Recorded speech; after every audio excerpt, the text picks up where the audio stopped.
Hi everyone, welcome to another episode. In this one, we're going to be reacting to the Band of Brothers documentary, We Stand Alone, The Men of Easy Company.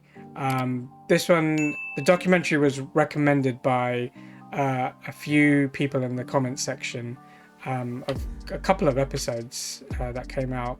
And I think all I know about it is that the snippets of interviews that we see in the beginning of each episode comes from the documentary itself. Okay.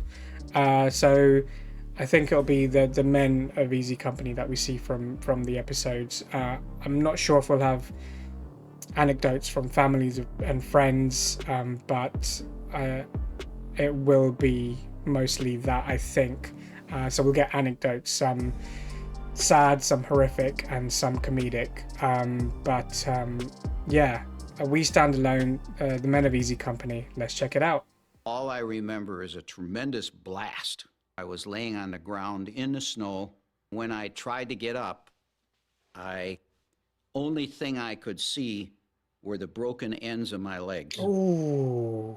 Both femurs were shattered. And I thought, I'm dead. You know, I'm about to die. Damn, what a feeling. I said my act of contrition, because I'm a Catholic. And then the next thing I thought of was my mother. Oh man, that is. Wow. And I thought, what's she gonna say? Because I was an only child. That makes it worse.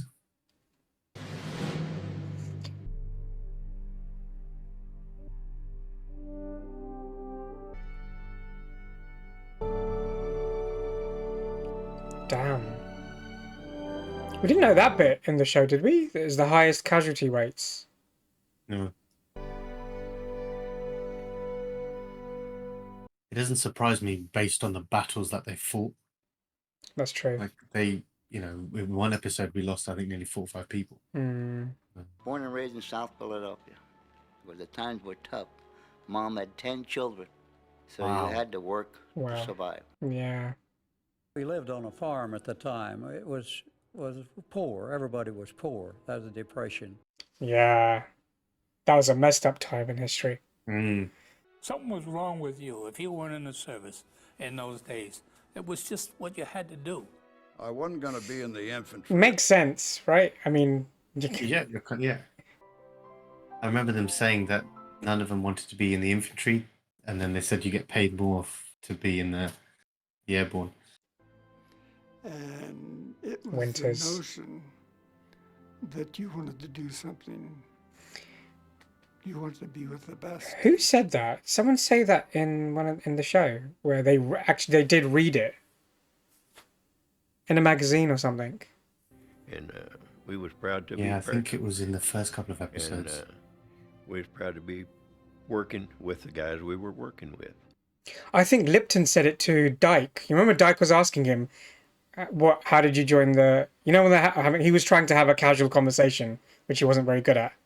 And we're like, how did you join? Yeah. What did your mum do? What did your dad do? How did you join? I think it was then. Lipton said, oh, I read it. Just a bunch of ordinary kids when we went in, most of us. And a lot of the training was to build you up physically and mentally. Some of them lost as much as 40 pounds. Wow. Damn. Weighed about 130. If I'd have lost 40 pounds, I wouldn't have been big enough to stay. Currahee every morning, run it up and back. Yeah. If you couldn't do it, well, you'd end up in another unit. Of course, the name Currahee, as I understand it, means we stand alone together. Fine, that's where they got the name. Yeah. That's beautiful.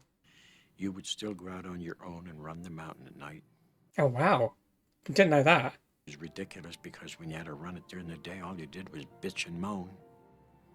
And at night, they'd get a couple of guys and go up and do it on your own. They didn't say that in the documentary. That's epic, because that comes from within. That comes from within. Like, I want to do it. Also, they didn't know that if you didn't make the hill, then they would transfer you to a different unit. Yeah, that's quite interesting as well. Came time to stand up and hook up, we did. Coming down is great. It affects everybody different. Felt like a bird flying in the air. Broke my foot on the first one. Oh wow! But what the what? Broke his foot.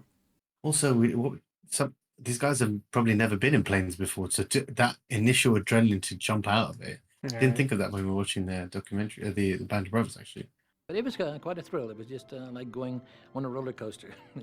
You get off and you want to go right back on again. Yeah. Wow. It's that rush, isn't it? That Yeah. you've accomplished something like that. Almost thrill-seeking. Yeah.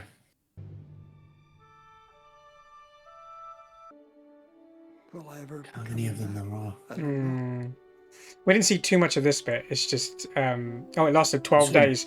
But as in the, how you'd feel. Yeah. So a little Yeah. bit where they were playing cards, but... Yeah. You couldn't get out of the camp. Wow. They had guards around the marshalling area, so nobody could leave. Oh, I didn't know that bit. They made a scale model of the features of the land. They put in all the little buildings, all the bridges. Wow, that's pretty well done. We knew it by heart. We knew exactly where we were going to go. Knew exactly what to do. We had confidence in our leaders and all the plans and preparations that had taken place before the invasion. So we were confident and calm. Or at least, On before the storm, really, isn't it? yeah, but at least I had like faith. Yeah. In what the plan was. Yeah. Jesus, remember all of this. Remember putting all this shit on. Yeah. And then the just struggle, taken down. the struggle to get Yeah. on 2 steps. Yeah. We were loaded. Imagine. You could say that. Everything. And some of them lost their gun bags. Do you remember that? Like Yeah, a bag full yeah. of stuff in it, and when they jumped out, it. As long as I was in that plane and they were going to get me there safely out of that plane, that's all that I worried about. Wow, that's epic. The only thing he was worried about is just getting in and out of Yeah. that plane. I mean, I'm not surprised because obviously half of the people didn't make it. The planes, Yeah, some of that's the planes, true. most of the planes got shot down. At the time, I had no feeling whatsoever. Like I said, my feelings was for my brother who was killed. Yeah. Remember, he read the note. Yeah. I swore I was going to kill every damn German I came across. And that's why I think they nicknamed me Wild Bill, because I did a lot of killing D-Day. We saw that Oh, yeah, rage. the We saw that horse, rage. yeah. Across the Cherbourg Peninsula. And that's when the fireworks started. That's, Fireworks. that's one way of putting it. Black was terrible. Any aircraft was absolutely horrendous. It was like a July the 4th celebration 10 times over. Got such an opening blast from the opening shot from the prop blast that it broke this chin strap that we had on this helmet liner. The British come up with this. They call them leg bags. They got to be this big, and you keep stuffing everything you can get your hands on in them. It's supposed to weigh 10, 15 pounds. By the time you get done, it's 40 or 50 or 60 pounds. Oh my days. Most of the paratroopers that landed didn't have nothing. I was one of them. It tore right off. That's still so mental to me. That speeds of 150 miles an hour, Wow. maybe even higher. I don't know. And lower than we should have been. Surprising you didn't land, get dumped like a ton of bricks. But the fact that the majority of them landed there without their leg bags, so you didn't have stuff, and then Yeah. Didn't have anything. yeah, just do your job. I was gone out and my leg was in. Oh. And I was hanging upside down.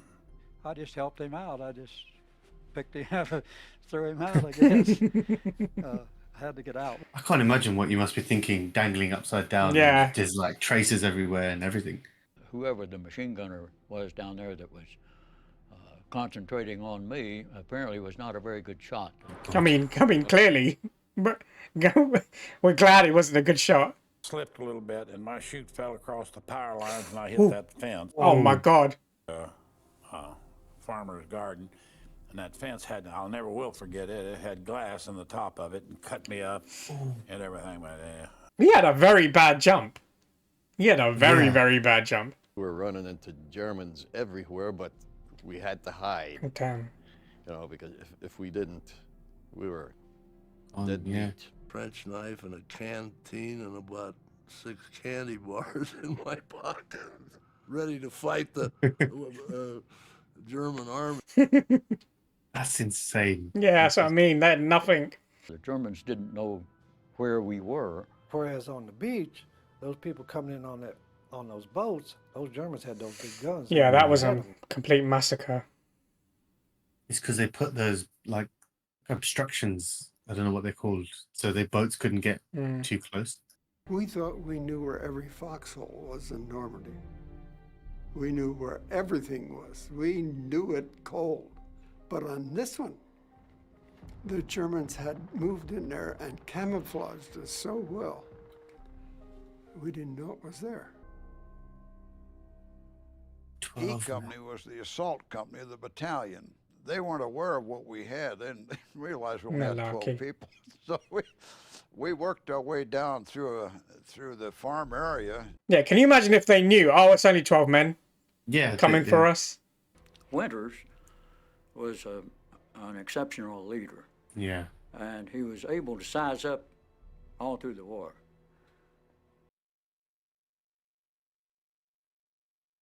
Quickly and correctly, the best way to take care of whatever the problem was. They had trenches cut in there where they worked, the Germans did, and they jumped down in them trenches, and they worked them Germans like a dose of salt. And I said, well, he's gonna miss me. And that thing fell right down in that trench with me. Shit. Scuttled my way out of the way of it and went off, and I felt like it blowed my butt over my head. Wow. He's behind the enemy lines on D-Day. Does he holler help? No. I'm sorry. I goofed. I felt like I kind of let them down, but you know, that's neither here nor there. Oh, that's brilliant, man. Yeah. It's beautiful when you think of a guy who is that dedicated to his company, Yeah. to his buddies. That's pride and love for his brothers as well. You don't want to let any of them down. Each one doesn't want to let any of the other one down. Mm.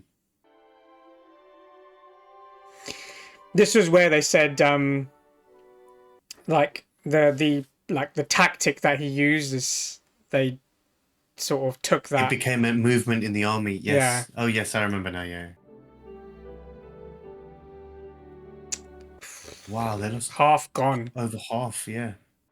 I thought I was going to get killed instantly. That's because he had it in his mind. He just wanted to kill, kill, kill when as soon as he Very, landed. very slim. Okay, they're 3 months. They had a what? Yeah. Scotland, 1944. Me and Johnny Martin. Drunk as a skunk. That's usually when you get. The 101st came back from Normandy after about 33 days, and we were the replacements for the people who were killed in action or wounded in the Normandy mission. There were young kids that came in. Look at them, man. They look so young. They're like the kids. We were in awe of them. They were wearing infantry badges, you know, their uniform. They had a star on their jump wings.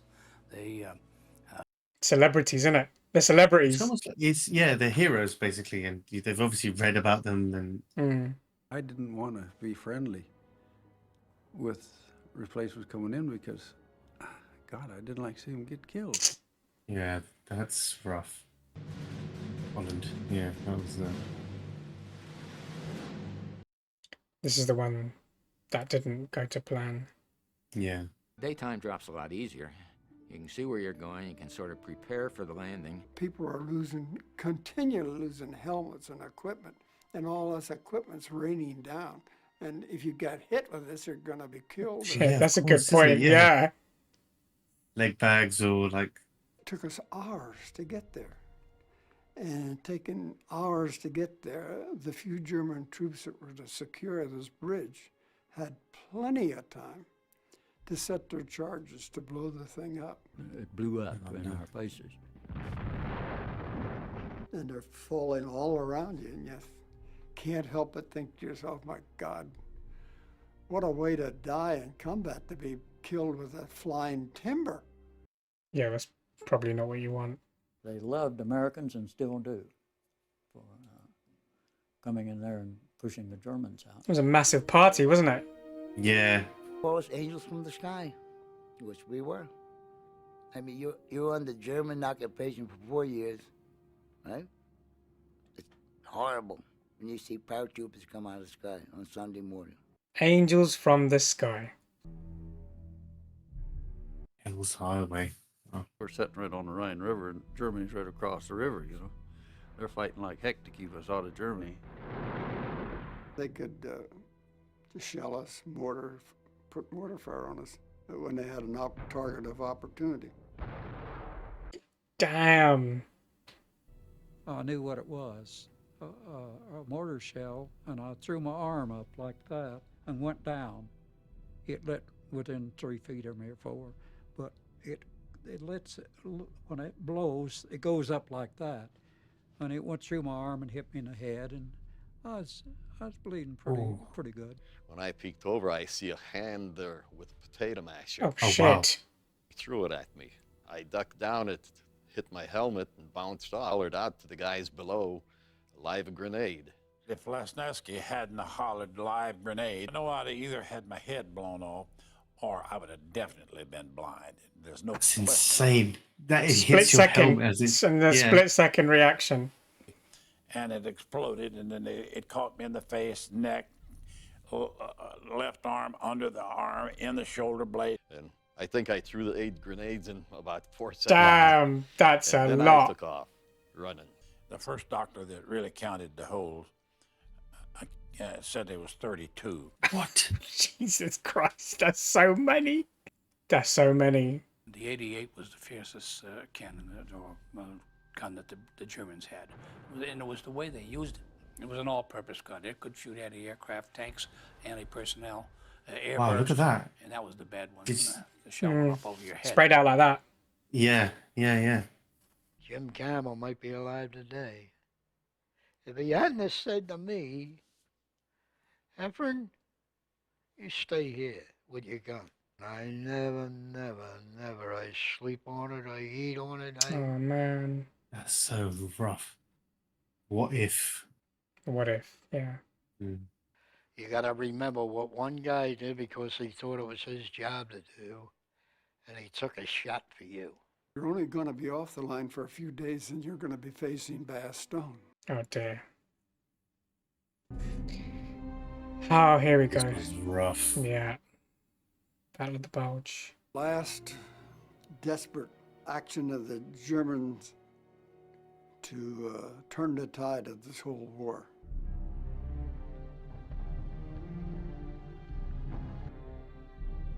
Wow. I think that was I the didn't know that. largest. Yeah. Wow. But it is Bastogne, though. It is. Oh, that must be hard to relive this because his leg got blown off here, didn't it? Yeah. That's it. Yeah. Oh, so that's where they had their foxholes, basically. That was the opening, Oh, wasn't it? this is definitely the area. This is definitely.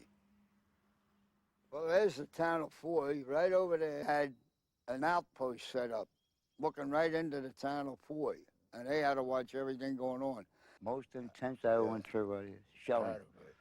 Most intense in the world. They basically decimated this forest, Yeah. most of it, when they're breaking the trees, splintering them.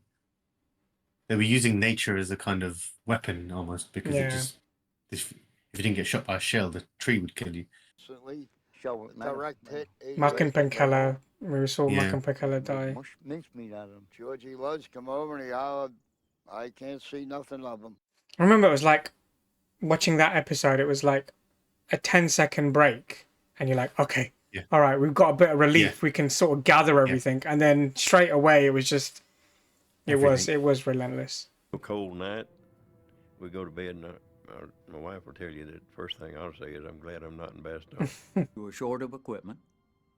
We didn't have enough ammunition. Oh, yeah, they didn't have We winter enough clothes, warm yeah. clothes. But we had They had to confidence. get him from the guys that were coming back. Yeah. I remember What that. do you have? Yeah. Do you have ammo? Do you have any ammo on you? Yeah. Or When we got up there, we didn't know what we were getting into. There was very little information, only that the Germans had broken through. There's some men actually got on the trucks and left for Bastogne and didn't have a rifle. Imagine going into a battle and you've just you got no weapon. a knife and maybe a pistol, if that. Yeah. They couldn't believe when they saw us up there that we intended to set up defensive lines and to stop the Germans. They said they couldn't be stopped. We went out of town, we started taking up their weapons and their ammunition. Yeah. And then it snowed. Snow, cold up Oh, the road. We didn't have no winter clothing or nothing.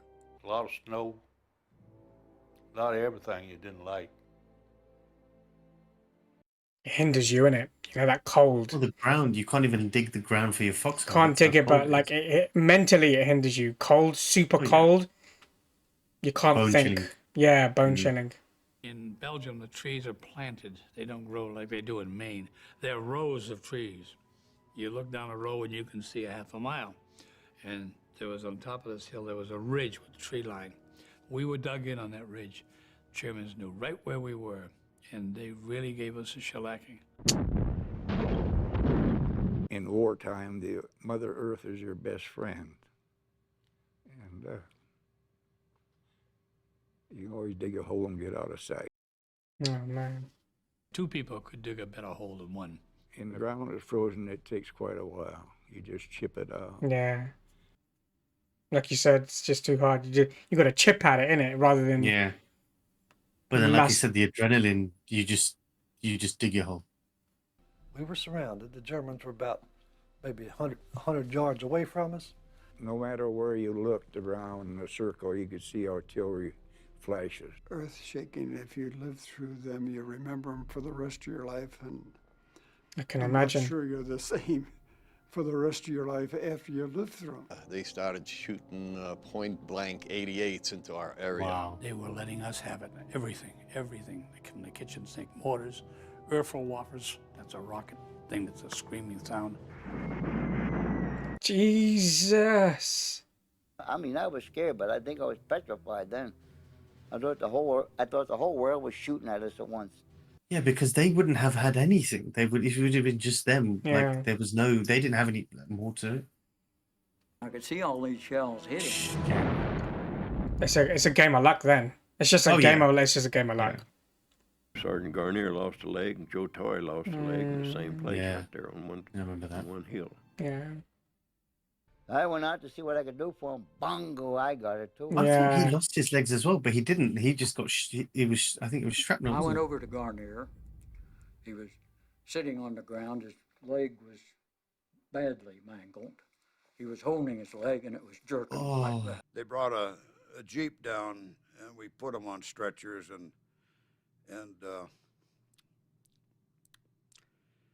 I better not talk about it.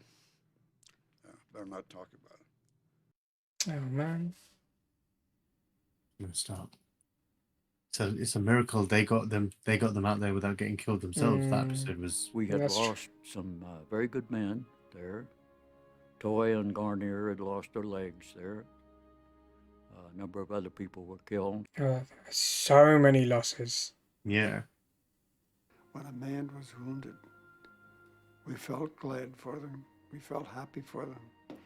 He had a ticket to get out of there, and maybe a ticket to go home. That's And when we had a man who was killed, we found that he was at peace. That is such a surreal, not surreal. That's such a bone-chilling thought. We're glad that he found peace. Assistant squad leader named Mallet. He says, I've been through Normandy and went through Holland. And to this day, he says, I haven't got one scratch. He says, I'm afraid when I do get it, I'm really going to get it. And he was right. In this little town of Foy, he got killed. Right. I think they showed that in the Band of Brothers as well. I think so. I think he probably taught, like, you know, when you rack up luck. Yeah, it has to run out sometime. Yeah.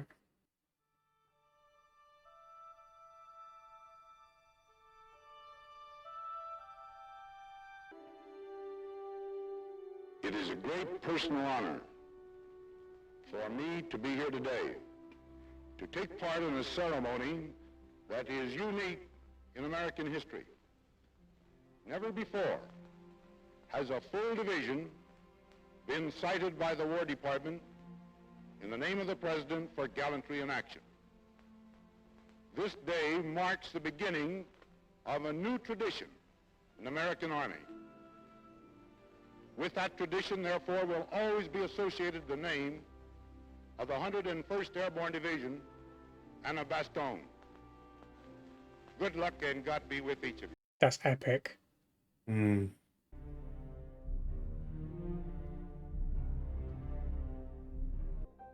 Butcher's Garden, that's the end of the line. It's the retreat that Hitler had for himself. This was where like where is the top of the Alps, but he's scared of heights or something. Yeah. Something like that, right? This is where they had their loot as well. This was the goal of the French who were on our right flank. This was the goal of the British. And I remember he this. Had already, didn't he kill himself by this point? He's already dead, right? Yeah, but you still want to capture the place, right? Yeah, no, yeah. I'm just saying, Yeah. as in, yeah. So that's when like Easy wanted to like be the first there. The huge gutted rooms and the great window through which the Fuhrer gazed out on the That Alps. is a big Bloody hell, that's a crazy view. We took over his house and See, liberated it, you might say. that's one word. That's one word to use. a loot of all kinds that the men were looking for, such as bottles and guns. There was money. Rembrandt and all those people, you know, and hanging on the wall, you know, of course, the old soldiers like us, we don't recognize a painting when we see it. It's true though, they wouldn't have known about it. So. Yeah, I remember Check reading everything. about. I remember reading about this. He was hoarding all the art. Yeah. As a way to erase like the history of Histories, it. yeah. Yeah. Had 7 truckloads of champagne and cognac out of the. Damn, 7 truckloads of. So we stayed pretty well oiled for a Oh, while. that champagne was good. Yeah. Wow, look at that. My God. It's good. It's got a crate of champagne there. I went to the barracks, went to sleep.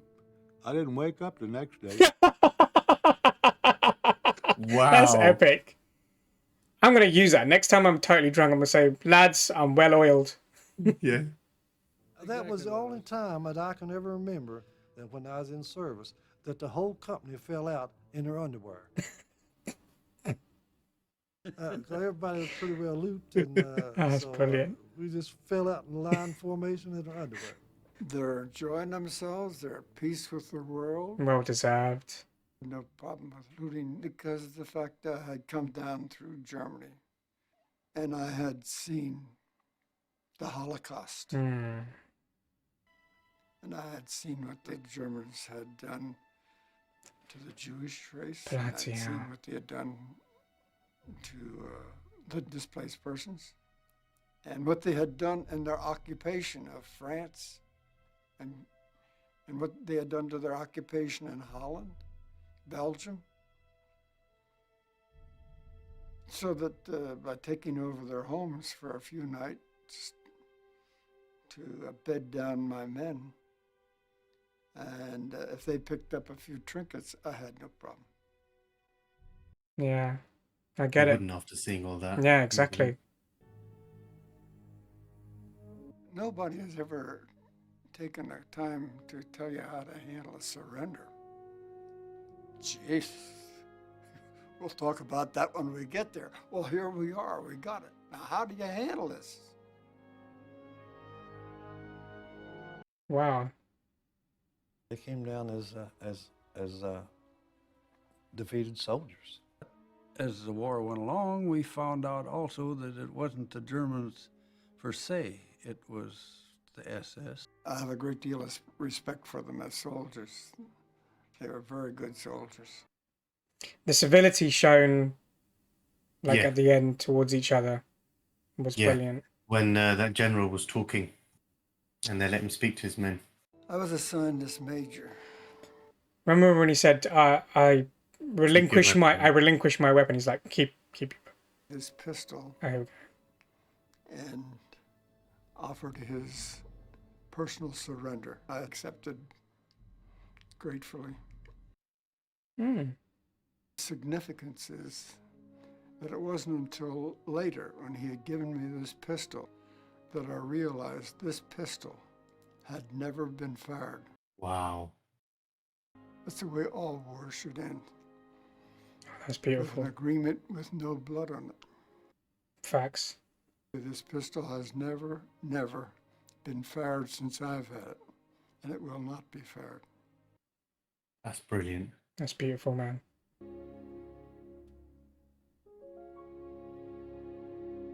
Oh, I didn't come home and, I was a war hero or anything. I just come home and went back to like we did before we went. Just go to work. Normalcy. Went to work for a coal company. Did some bartending and ran a pool hall. Took up course in ornamental horticulture. That's a niche, isn't it? That is, I was going to say, yeah, it's pretty. Got a job working for Nixon Nitration Works. Oh, yeah. That was Winters, yeah. I want to welcome each and every one of you to our banquet tonight. And I want to extend the best wishes to all the men from Company E5. Look at him all jazzed up. God bless you I was going all. to say, that's a cool, the logo he's got is cool because it's got like... It's glitzed up, man. We have great respect, and you might say affection for each other. The type of affection that you get when you've lived through many dangerous situations together and have learned that you can rely on each other. That's beautiful, though. Yeah. A true brotherhood. Fantastic. I'd like to make 20 more reunions. My family didn't know anything about it, and just didn't tell them. We didn't know Shifty the way the men know Shifty. So, but he started talking about it just in the last 5 or 6 years. I get it though. You don't want to bring it back to your. No, you don't. No, you don't. I really admire family. my dad, my daddy. Yeah. He's a good guy. He's a real strong guy. I've been to France and to that cemetery. It's just incredible. There's crosses upon crosses upon crosses, and just lined up perfectly as far as the eye can see. These were people that I knew, and I told my daughter, I said, this guy here died at age 19 or 20. Dad, you were so lucky. And he looked at me and he said, yeah, I'm very lucky, and he started crying. These guys have been with each other in the absolute base experiences of human existence. They were there with each other, knowing you're going to die, or thinking you're going to die, or seeing people dying all around you.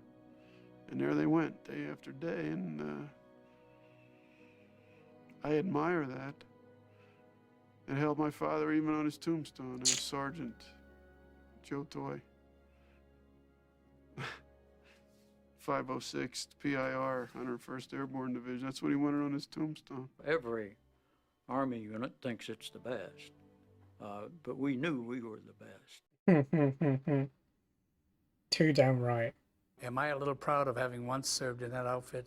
You bet your life. I wore that eagle on my right shoulder for 18 years. Probably the proudest thing in my whole life. That's epic. That's epic. The heroes have crosses over their heads, the ones that are buried in the cemeteries. Those are the true heroes, not us. Very humbling. Yeah, wonderful words. I don't believe there's very, very, very few heroes that came back from the war. They're still over there. I have a question my grandson asked me the other day. Grandpa, were you a hero in the war? Grandpa said no.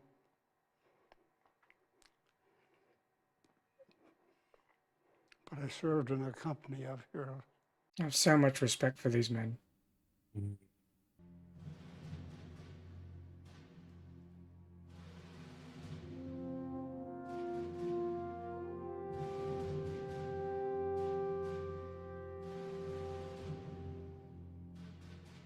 So many.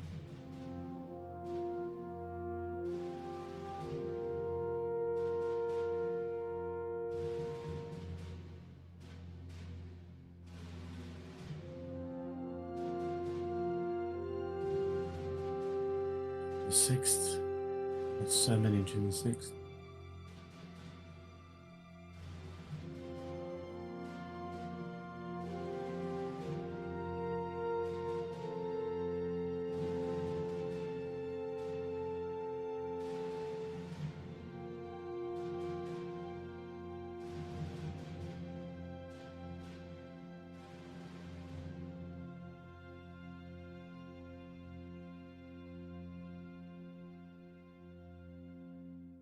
Joe Toy, oh, there was a big Mick. And we used to have a few beers at night. Garnier, you're Italian. You don't know this song. Garnier could sing it better than he did. Bridget O'Flynn. Bridget O'Flynn. Bridget O'Flynn. Where have you been? Stay away from the water, Bridget down. He can carry a tune, can't he? Yeah, proper. The song Twilight. Oh, that's what we sang. You only needed a sissel of beer. 2 beers you were drunk because you were in great physical, That's a good point. It's true. Your body's not used to. you know, and 2 beers you were high as Georgia Pine, you know. Georgie. And that's the end. Thoughts? That was really good. I'm actually glad that I'm assuming that this came before Band of Brothers because they obviously used parts of. Yeah, they would have parts of the interview. Yeah, but then they would have obviously had to take their accounts as well. So Watching this, obviously we've watched this after Band of Brothers, but watching this and how they've portrayed their stories of what happened is insane. The way they did it. And I think this is actually quite nice because they get to talk a little bit more about their experiences. You get to hear a bit more than the introduction part. I think the bit that he said when people got injured, they were lucky. When they died, yeah, that stuck with me as well. That If was they got like- injured, they it means they're away from battle essentially, and there's a possibility that they can go home. And if they died, then they're at peace. But to pray that for someone, Yeah, just shows you just how bad of a condition they were in. That's messed up. Also, I but think the other thing is- the flip side to that is, and that's the thing, I revere them so much for this, and I have so much respect for them, is the fact that they still carried on, and it was still look after the guy next to you. yeah, Do you know what I mean? yeah, you must, you fight down to every last man. But I think also little things like it shows you how humble they are. That what their actions led to winning battles and obviously the war and stuff. They still they're still like, we're not heroes. We're just normal people that just did we just did it for our country. Yeah. And that's insane. Like, yeah, that's just insane. The amount of luck they easy went through. I mean, from in jumping. life, but yeah. No, Yeah, as in from jumping. Yeah, No leg bag. yeah, landing with nothing. I can't remember who it was now. We just watched it. I've already forgotten who said it, but they had no weapons, and they were going through. They were like bumping into like German, not bumping into them, but slowly had to hide away from the German.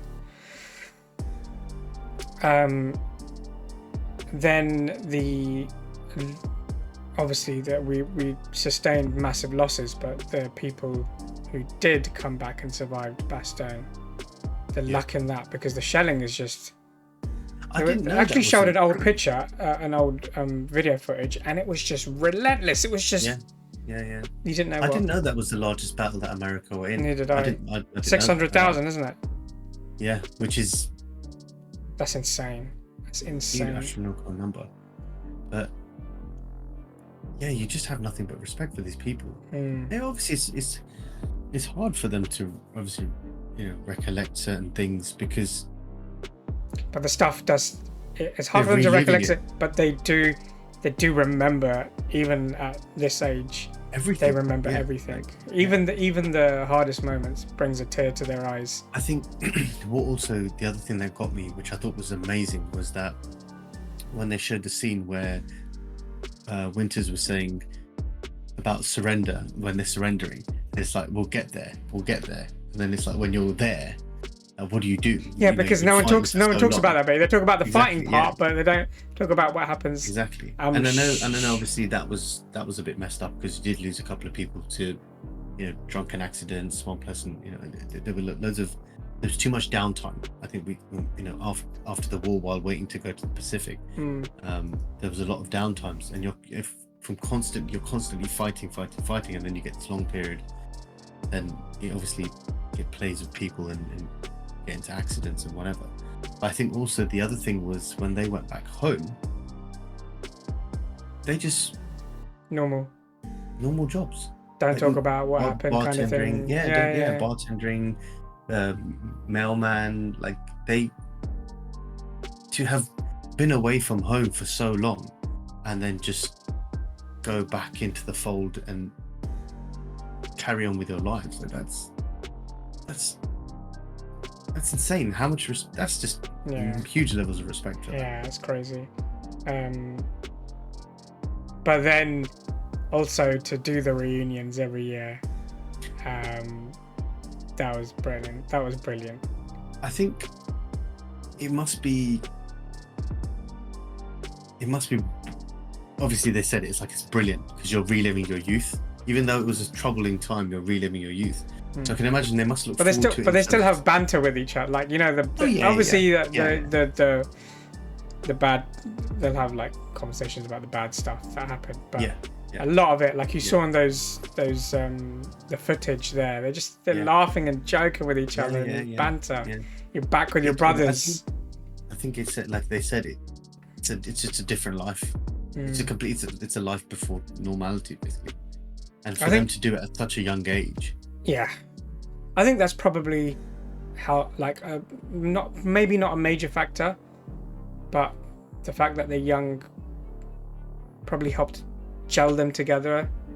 Yeah, easier. I think, and also there was a lot of, I guess, obviously Easy Come. That was like the first time, you know, people are jumping out of planes. This is the first time they've ever been in a plane. Yeah, that's a good point. You know, we didn't think of that. I didn't actually think of that when watching Band of Brothers. I didn't think what must they have been going through if they had never jumped out of a plane. It's so. A couple of them who were practicing, like, oh, that's easy, man. We'll do it again. Yeah. It's the adrenaline rush, right? They get that thing, and then they become adrenaline junkies. Sorry, but it's watching this. You realize that so many things that we take for granted, so many things that are normal to us, were not normal back then. So many things, and it's you actually can't help but think, what was it like, you know, seeing all those tanks, seeing all those planes, seeing all those ships. I mean, there was a bit when he was saying I was just hanging out the window, the door, while I was flying past like thousands of ships. It's like, and I was like, oh, I just saw him there, so I just threw him out. I want to get out. But even that, he was hanging upside down. Yeah. It's just like, I just started helping. Oh yeah, I want to get out. Adding on to that initial bit where a lot of them were like, we didn't think we were going to make it. Yeah. You got to square that circle with yourself when you land. Yeah. If your initial thought is, we didn't think we were going to make it past that day. That's mad. And obviously there's any amount of training. The moment they started firing, there's nothing that would have prepared them for that. Yeah. Even if someone had told them this is what it's like, nothing would have prepared them. Like you said, you're there, you jumped out of a plane, you've got nothing but a hand like a knife, and you've got to go around, you know, and it's just. That last bit was beautiful, you know, when Winters was talking about the Major surrendering his pistol. Oh, that one. Oh, yeah. Yeah, that was beautiful what he said about that's how it should always be. It'd never been fired. Should essentially, I'm paraphrasing, but like that's how war should be. It should be diplomacy and not this part of it, kind of thing. Even the bit where they let that Major talk to his men.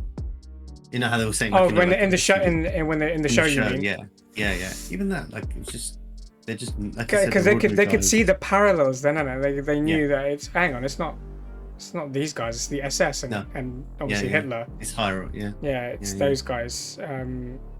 But yeah, brilliant documentary. I'm glad we watched it, and thanks for those of you who recommended it to us, because you get the added bits that you don't get in the show, obviously. You get full accounts of from these men. A great show. So glad we watched it. And starting next week, we will be carrying on, not carrying on, we'll start watching the Pacific, which is the Pacific counterpart to this show. So please like, share, subscribe, click the notification bell so you know when those drop, and we'll see you in the next one. See ya.